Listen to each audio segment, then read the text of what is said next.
Quando Marcos jogou o café na minha camisa na frente de todos e disse: "Isso é para você acordar e começar a trabalhar de verdade." Algo quebrou dentro de mim. Aquela humilhação foi a última gota. Eu não imaginava que 3 dias depois teria em mãos o poder de destruí-lo. Meu nome é Rafael, tenho 32 anos e até 6 meses atrás eu era gerente de projetos na Nexus Tecnologia, uma empresa de desenvolvimento de software em ascensão no mercado brasileiro. O que começou como um sonho profissional, bom salário, benefícios atraentes, projetos inovadores, rapidamente se transformou em um pesadelo por causa de um homem, Marcos Salvatori, CEO e fundador da empresa. Alto, impecavelmente vestido em ternos italianos sob medida, Marcos era o que muitos chamariam de gênio tirano. Formado pelo MIT, com passagens pelo Vale do Silício, ele tinha construído a Nexus do zero até se tornar uma das empresas mais promissoras do país, avaliada em quase 200 milhões de reais. Mas seu sucesso profissional escondia uma personalidade tóxica que envenenava cada canto daquele ambiente de trabalho. Meu primeiro encontro com o lado sombrio de Marcos aconteceu apenas 2 semanas após minha contratação. Durante uma reunião de equipe, sugeri uma abordagem alternativa para um problema que estávamos enfrentando no desenvolvimento de um aplicativo financeiro. Antes que eu pudesse terminar minha explicação, Marcos me interrompeu. Se suas ideias fossem tão boas quanto seu currículo prometia, não estaríamos perdendo tempo com essa reunião. Ele disse, seu tom gelado cortando o ar-condicionado da sala. Talvez devêssemos reconsiderar seu período probatório. O silêncio que seguiu foi ensurdecedor. 20 pares de olhos fixaram-se em suas telas de laptop, todos evitando contato visual. Um comportamento que, como descobri depois, era padrão quando Marcos decidia humilhar alguém publicamente. Nos meses seguintes, testemunhei e experimentei o que só posso descrever como terrorismo psicológico corporativo. Marcos não apenas criticava, ele demolida psicologicamente. Nada era suficiente. Projetos entregues antes do prazo eram questionados por não serem ambiciosos o bastante. Noites viradas trabalhando eram recompensadas com comentários como "finalmente fazendo o básico do seu trabalho?" Ana, nossa designer principal, foi reduzida às lágrimas quando Marcos descartou 3 semanas de trabalho com um simples "minha sobrinha de 12 anos faria algo mais profissional." Eduardo, um desenvolvedor sênior brilhante, pediu demissão após Marcos questioná-lo, na frente de um cliente importante, se ele realmente tinha um diploma ou havia comprado numa esquina. Curiosamente, apesar do comportamento abusivo, a empresa prosperava. Os produtos eram excelentes, os clientes satisfeitos e o valor de mercado da Nexus continuava subindo. Isso parecia apenas alimentar o ego e a impunidade de Marcos. Resultados justificam métodos. Ele frequentemente dizia em entrevistas, sendo celebrado pela imprensa especializada como um líder visionário com padrões elevados. O incidente do café aconteceu numa sexta-feira. Havíamos acabado de perder um prazo importante por problemas técnicos legítimos que estavam fora do nosso controle. A equipe havia trabalhado 72 horas, quase sem dormir, tentando resolver a situação. Estávamos todos exaustos, frustrados e desapontados. Marcos entrou no escritório às 7h30 da manhã, quando a maioria ainda nem havia chegado. Eu estava na minha mesa, revisando códigos, tentando identificar onde poderíamos ter feito diferente. Ele parou na minha frente, seu café premium fumegando numa caneca personalizada com o logo da empresa. "Trabalhando cedo?" perguntou com um sorriso que não alcançava seus olhos. Pena que esse entusiasmo não apareceu quando realmente importava. "Fizemos tudo o que podíamos, Marcos", respondi, mantendo a voz calma. "A equipe não dormiu por 3 dias. O problema estava no servidor externo. Documentamos tudo no relatório que enviei." "Relatório?" Seu tom mudou instantaneamente. "Quem dá a mínima para relatórios quando perdemos um contrato de 5 milhões? Sabe o que os relatórios não documentam, Rafael? Incompetência, liderança fraca, sua liderança fraca." A essa altura, outros funcionários começavam a chegar, silenciosamente deslizando para suas mesas, mantendo as cabeças baixas, a postura clássica de quem tenta se tornar invisível durante os episódios Marcos. Não foi questão de liderança, argumentei, sentindo minhas bochechas queimarem. Foi um problema técnico que... Não terminei a frase. Em um movimento que pareceu ocorrer em câmera lenta, Marcos virou sua caneca, derramando café quente diretamente na minha camisa branca. Isso é para você acordar e começar a trabalhar de verdade. Ele disse, alto o suficiente para que todos na agora silenciosa sala pudessem ouvir. Se não é capaz de evitar desastres, pelo menos aprenda a não fazer desculpas patéticas. Senti o líquido quente penetrando no tecido, grudando em minha pele, mas a dor física era secundária. O que realmente queimava era a humilhação, o desrespeito tão flagrante, tão calculado para me diminuir. Olhei ao redor e vi os rostos dos meus colegas. Alguns chocados, outros com aquela expressão resignada de quem pensa, hoje foi ele, amanhã pode ser eu. Você tem uma camisa reserva no escritório, não tem? Marcos perguntou com falsa preocupação. Não? Que pena. Sugiro que vá até aquela loja na esquina. Eles têm camisas baratas que combinam com seu nível. Com isso, ele se afastou em direção à sua sala privativa, deixando-me encharcado e humilhado. Naquele momento, algo quebrou dentro de mim. Não foi raiva. Foi mais profundo, mais frio, mais calculado. A resignação que havia me permitido tolerar aquele ambiente por meses deu lugar a uma resolução. Isso tinha que acabar, de um jeito ou de outro. No banheiro, enquanto tentava limpar a mancha marrom que agora decorava minha camisa, tomei uma decisão. Eu pediria demissão na segunda-feira. Já tinha um currículo forte, economias para alguns meses, poderia sobreviver enquanto procurava algo novo. Nenhum salário valia aquela degradação constante. O destino, entretanto, tinha outros planos para mim e para Marcos Salvatore. O fim de semana passou em um borrão de currículos atualizados e mensagens para contatos na indústria. Na segunda-feira, cheguei cedo, determinado a entregar minha carta de demissão antes que o expediente oficialmente começasse. Queria evitar drama, cenas, mais humilhações. O prédio estava praticamente vazio àquela hora. Apenas o pessoal da limpeza e alguns workaholic mais dedicados. Subi direto para o 15º andar e caminhei até minha mesa para pegar alguns pertences pessoais antes de ir à sala de Marcos. Foi quando notei que a porta da sala dele estava entreaberta. Algo incomum, considerando sua paranoia com privacidade. Mais estranho ainda, ouvi vozes. Uma era claramente de Marcos. A outra eu não reconheci imediatamente. O esquema não pode continuar assim, dizia a voz desconhecida, tensa. Os auditores estão fazendo perguntas. Se descobrirem as contas nas Ilhas Cayman. Ninguém vai descobrir nada, Marcos respondeu, sua voz calculadamente calma. Os contratos fantasmas estão perfeitamente documentados. A Nexus Consultoria Internacional existe legalmente. O fato de ser administrada pelo meu cunhado é irrelevante. Fiquei paralisado. Deveria me afastar, fingir que não ouvi nada, entregar minha carta e sair daquele lugar para sempre. Essa seria a decisão sensata. Mas algo me manteve ali, colado ao chão, ouvidos atentos. E os 45 milhões desviados? Os investidores acreditam que o dinheiro foi para a expansão internacional. E foi, Marcos riu, um som que me causou arrepios.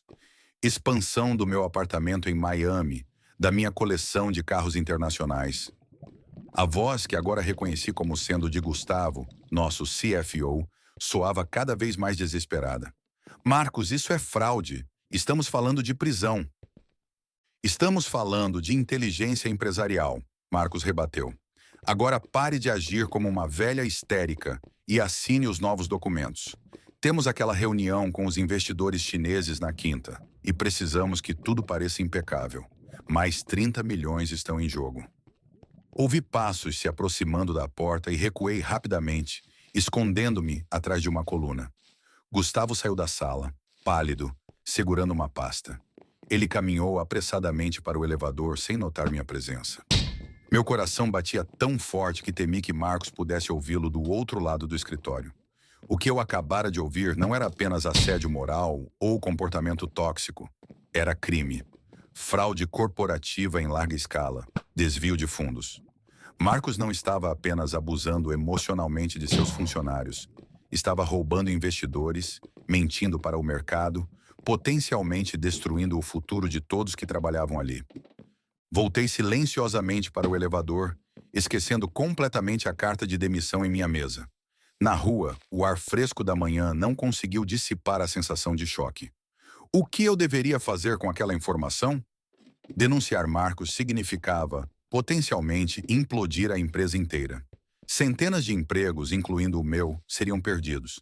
Clientes seriam prejudicados. O mercado de tecnologia brasileiro, já frágil, sofreria outro golpe de confiança. Mas ficar em silêncio me tornaria cúmplice. Permitiria que mais investidores fossem enganados, que mais dinheiro fosse desviado, que aquele homem terrível continuasse não apenas abusando de sua equipe, mas agora também cometendo crimes financeiros. Por 3 dias vivi esse dilema. Continuei indo ao trabalho, fingindo normalidade, enquanto a informação pesava em minha consciência como chumbo. Observava Marcos desfilando pelo escritório, humilhando pessoas, agindo como o gênio empresarial que todos acreditavam que ele era. E tudo que conseguia pensar era: você é uma fraude completa. Em uma das raras reuniões daquela semana, ele parecia distraído, verificando constantemente seu telefone, interrompendo apresentações com perguntas desconexas. Ele está com medo, percebi subitamente enquanto o observava mastigar nervosamente a tampa de sua caneta. Um hábito que nunca havia notado antes. Algo está desmoronando. Naquela mesma tarde, encontrei Gustavo no banheiro. Estávamos sozinhos. Ele lavava o rosto repetidamente, como se tentasse despertar de um pesadelo. Nossos olhares se cruzaram no espelho. "Tudo bem, Gustavo?" perguntei, fingindo normalidade. Ele secou o rosto com movimentos bruscos. "Claro, só estou com uma enxaqueca." "Muita pressão ultimamente?" Seus olhos se estreitaram levemente, desconfiados. "É o trabalho normal, fim de trimestre." "Entendo", respondi casualmente. "Deve ser difícil lidar com expectativas irrealistas." Houve um momento de tensão palpável. Por um segundo pensei que ele fosse desabar, confessar tudo. Em vez disso, ajeitou a gravata com mãos trêmulas. "Alguns sacrifícios são necessários para o sucesso corporativo", disse, repetindo um dos mantras favoritos de Marcos. Quando ele saiu, fiquei pensando naquela frase. Sacrifícios. Quantos de nós havíamos sacrificado nossa saúde mental, nossa dignidade, nosso bem-estar por aquela empresa? E para quê? Para financiar os carros de luxo e apartamentos em Miami de Marcos? Naquela noite não consegui dormir. Revirei na cama pensando nas consequências de agir e de não agir. Lembrei de Ana chorando silenciosamente no banheiro feminino após ser humilhada. De Eduardo empacotando suas coisas, derrotado após anos de contribuições brilhantes. De dezenas de outros talentos esmagados pelo ego tóxico de um homem que, agora eu sabia, nem sequer era o gênio que fingia ser. Apenas um fraudador habilidoso. De madrugada, levantei-me e abri meu laptop. Comecei a pesquisar. Leis de proteção a denunciantes, fraude corporativa, como reunir evidências legalmente. Naveguei por artigos sobre escândalos financeiros semelhantes, sobre os sinais que ninguém percebeu até ser tarde demais. E, finalmente, pesquisei sobre a Comissão de Valores Mobiliários e seus canais de denúncia. Quando o sol nasceu, eu havia tomado minha decisão. Na quarta-feira à noite, após um dia exaustivo fingindo normalidade, permaneci no escritório depois que todos saíram. Com o pretexto de terminar um relatório urgente, consegui acesso a alguns documentos financeiros que normalmente não estavam dentro do meu escopo. Não eram incriminadores por si só, mas continham inconsistências sutis que, à luz do que eu havia ouvido, indicavam claramente um esquema de desvio. Descobri, por exemplo, que a tal Nexus Consultoria Internacional havia recebido mais de 30 milhões nos últimos 18 meses por serviços vagamente descritos como consultoria estratégica internacional. Não havia entregas concretas, relatórios, nada tangível para justificar aquele valor astronômico. Compilei todas as informações que consegui acessar discretamente. Trechos de e-mails, documentos financeiros que pareciam inconsistentes, Nomes de empresas mencionadas naquela conversa. Não era muito, mas seria um começo para uma investigação. Criei um e-mail anônimo e enviei tudo para 3 destinatários. A Comissão de Valores Mobiliários, chama de CVM, já que a Nexus estava se preparando para abrir capital. Um jornalista investigativo do principal jornal de negócios do país, com quem eu tivera contato em um evento. E, numa decisão de último minuto, para o principal investidor da Nexus, o fundo de Venture Capital, que havia aportado 70 milhões na empresa no ano anterior. Depois de enviar os e-mails, uma calma estranha me envolveu. Eu sabia que havia acabado de acionar uma bomba que explodiria não apenas Marcos, mas potencialmente todo o ambiente onde eu trabalhava há meses, incluindo meu próprio emprego. Mas pela primeira vez em muito tempo, senti que havia feito a coisa certa. Parte 4. A queda. Na manhã seguinte, cheguei ao escritório para encontrar uma cena surreal. Policiais federais e homens de terno, que depois descobri serem da CVM, ocupavam o saguão.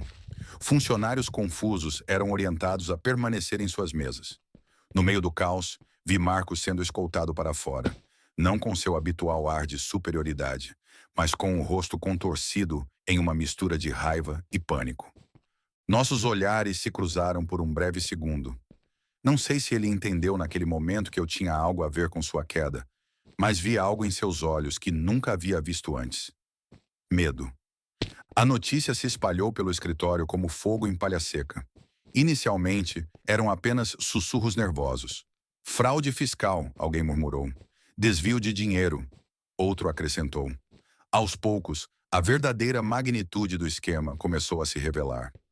Um agente da Polícia Federal solicitou que todos permanecessem no prédio para prestar depoimentos preliminares. Sentei-me em minha mesa, fingindo o mesmo choque e confusão que meus colegas genuinamente sentiam. Internamente, uma tempestade de emoções contraditórias. Alívio, culpa, vindicação, medo pelo futuro. Ana sentou-se ao meu lado, os olhos arregalados. Você acredita nisso? Todo esse tempo? É surreal, respondi honestamente. Sabia que ele era um monstro como chefe, mas nunca imaginei que fosse um criminoso. Ela balançou a cabeça incrédula. Ao longo do dia, mais detalhes emergiram. Gustavo havia sido levado para depoimento. Aparentemente, assim que recebeu a notificação da investigação, ele decidiu colaborar imediatamente, virando-se contra Marcos em troca de um acordo de leniência. No final da tarde, um executivo do principal fundo investidor da Nexus convocou uma reunião emergencial com toda a equipe. Camila Ramírez, uma mulher de meia idade com um ar inconfundível de autoridade, falou diretamente conosco. A situação é grave, ela começou sem rodeios. Marcos Salvatore está sob custódia, acusado de múltiplos crimes financeiros. A investigação preliminar indica um esquema elaborado de desvio de investimentos que pode totalizar mais de 70 milhões de reais. Um murmúrio chocado percorreu a sala. Era muito mais do que eu havia imaginado. No momento, todos os ativos da Nexus estão congelados. Infelizmente, isso significa que não podemos garantir o pagamento de salários até que a situação legal seja esclarecida. Esta notícia foi recebida com exclamações de preocupação e algumas expressões de pânico. Para muitos ali, principalmente os mais jovens, perder um salário significava não conseguir pagar aluguel, contas básicas. No entanto, Camila continuou, erguendo a mão para acalmar a sala. Nosso fundo acredita no potencial dos produtos e, principalmente, da equipe da Nexus. Estamos comprometidos em encontrar uma solução que proteja tanto o investimento quanto os empregos, se possível. As palavras soavam reconfortantes, mas a expressão em seu rosto dizia outra coisa. Eu sabia o suficiente sobre o mundo corporativo para entender que nada estava garantido. A Nexus, como a conhecíamos, provavelmente não sobreviveria a este escândalo. Ao final da reunião, enquanto os funcionários se dispersavam em pequenos grupos preocupados, Camila me chamou discretamente. Rafael, não é? O gerente de projetos do aplicativo financeiro? Sim, sou eu, respondi, surpreso que ela soubesse meu nome. Gostaria de conversar em particular. Tenho algumas perguntas sobre a operação da empresa. Meu estômago gelou. Será que ela sabia? Acenei tentando manter a compostura e a segui até uma sala de reuniões vazia. Assim que fechou a porta, Camila foi direto ao ponto. Foi você, não foi? O denunciante. Congelei pesando minhas opções. Negar, confirmar. Qual seria a consequência de cada escolha? Ela deve ter lido minha hesitação. Não estou aqui para acusá-lo. Na verdade, se foi você, nosso fundo está profundamente grato. Essa denúncia provavelmente salvou dezenas de milhões adicionais de serem desviados. Lentamente assenti. Como descobriu? O e-mail anônimo continha detalhes específicos que só alguém com acesso a certas áreas do escritório poderia saber. Cruzamos essa informação com relatos de conflitos recentes entre Marcos e funcionários. Seu nome apareceu em destaque, especialmente após o incidente do café. Então as humilhações públicas de Marcos haviam se tornado tão notórias que até os investidores sabiam. Pensei com amargura se eles haviam ignorado o comportamento abusivo enquanto os lucros continuavam chegando. Como se lesse meus pensamentos, Camila acrescentou. Sempre soubemos que Marcos tinha um estilo difícil, mas acredite, nunca tivemos ideia da dimensão dos abusos, nem obviamente das fraudes. As semanas seguintes foram caóticas. A investigação revelou um esquema de fraude muito maior do que eu imaginava. Marcos havia desviado quase 70 milhões de reais dos investimentos, criado empresas fantasmas, falsificado resultados financeiros. O império que ele construiu era, em grande parte, uma elaborada casa de cartas. Funcionários foram dispensados em ondas, à medida que projetos eram cancelados e departamentos inteiros dissolvidos. O clima nos corredores era de um naufrágio em câmera lenta. Todos sabiam que o barco estava afundando. Apenas não sabiam exatamente quando a água chegaria ao seu andar. Curiosamente, fui um dos poucos mantidos durante toda a transição. Camila havia me pedido para ajudar na avaliação de ativos viáveis. Essencialmente, identificar quais projetos e produtos da Nexus tinham valor real e poderiam ser salvos do desastre. Um mês após a prisão de Marcos, apenas 30 dos originais 200 funcionários permaneciam. O elegante escritório de 15 andares havia sido trocado por um espaço coworking bem mais modesto. A imprensa, que antes celebrava Marcos como um gênio inovador, agora publicava reportagens detalhadas sobre seu esquema fraudulento, ocasionalmente mencionando o denunciante anônimo que havia derrubado o império. A Nexus Tecnologia, como a conhecíamos, não sobreviveu. Mas algo inesperado aconteceu. O principal fundo investidor, em vez de simplesmente abandonar o barco, decidiu reestruturar a empresa. Eles acreditavam no produto, na equipe, no potencial. Só não acreditavam mais em Marcos. 3 meses após o escândalo, a empresa renasceu com um novo nome, nova liderança e, mais importante, uma nova cultura. A pessoa escolhida para liderar essa transformação? Surpreendentemente, eu. Você teve coragem de fazer a coisa certa, mesmo quando era difícil, explicou Camila, a representante do fundo de investimento, quando me ofereceu a posição de CEO interino. É esse tipo de integridade que queremos reconstruindo esta empresa. A proposta me pegou completamente desprevenido. Eu, um gerente de projetos de 32 anos, sendo convidado para liderar uma empresa de tecnologia, parecia absurdo. Não tenho experiência para isso, argumentei durante nossa reunião. Nunca fui sequer diretor, quanto mais CEO. Camila sorriu. Acredito que habilidades técnicas são importantes, mas caráter é insubstituível. Você entende a cultura tóxica que queremos eliminar porque viveu dentro dela. Conhece os talentos da equipe que queremos preservar. E demonstrou o tipo de liderança moral que precisamos agora. Depois de alguns dias de reflexão e conversas com minha família, aceitei o desafio. Meu primeiro ato oficial foi convidar de volta alguns talentos que haviam deixado a empresa por causa de Marcos. Para minha surpresa, Ana, a designer que havia sido humilhada, foi a primeira a aceitar o convite para retornar. Agora como diretora de experiência do usuário.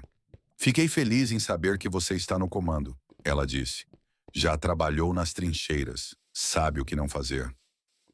Reconstruir a empresa a partir das cinzas da Nexus foi o maior desafio profissional da minha vida. Tivemos que renegociar contratos, reconquistar a confiança de clientes, criar uma nova identidade corporativa que se distanciasse completamente da era Marcos. E mais importante, estabelecer uma cultura organizacional genuinamente saudável. 6 meses após assumir o cargo, tivemos nossa primeira grande vitória. Fechamos um contrato significativo com uma fintech internacional. O cliente havia feito uma pesquisa extensa sobre nosso histórico, incluindo o escândalo, e mesmo assim escolheu confiar em nós. O que nos convenceu, explicou a diretora de tecnologia deles durante a assinatura, foi a transparência com que vocês lidaram com toda a situação. Não tentaram esconder nada, assumiram responsabilidade e mostraram um compromisso real com a mudança. Aquelas palavras significaram mais para mim do que o valor financeiro do contrato. Era uma validação de que estávamos no caminho certo. Em paralelo ao crescimento da nova empresa, o caso legal contra Marcos Salvatore prosseguia. Fui chamado várias vezes para depor, tanto para a CVM quanto para a Polícia Federal. Durante um desses depoimentos, encontrei-me cara a cara com Marcos pela primeira vez desde sua prisão. Ele estava irreconhecível. O terno italiano impecável havia sido substituído por roupas simples.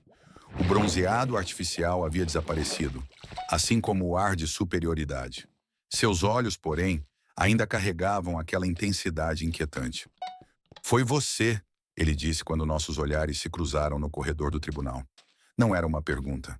Foi a sua própria ganância, respondi simplesmente, e continuei andando. Eventualmente, Marcos foi condenado a 12 anos de prisão por fraude, lavagem de dinheiro e outros crimes financeiros.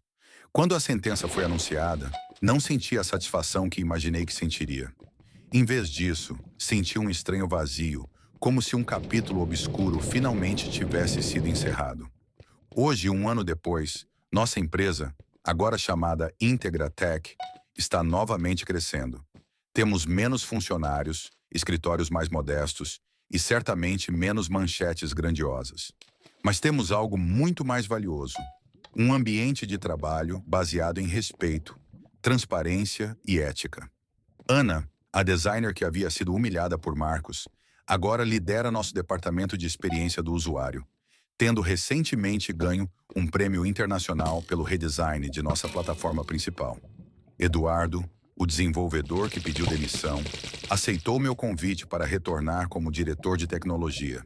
Até mesmo Gustavo, o CFO que descobri depois ter sido coagido por Marcos a participar dos esquemas, colaborou com as investigações e hoje trabalha em consultoria financeira para startups, ajudando-as a manter práticas transparentes. Um dos momentos mais significativos deste ano de recuperação ocorreu durante nosso primeiro retiro de empresa. Reunimos toda a equipe, agora 50 pessoas, para um fim de semana de integração e planejamento estratégico.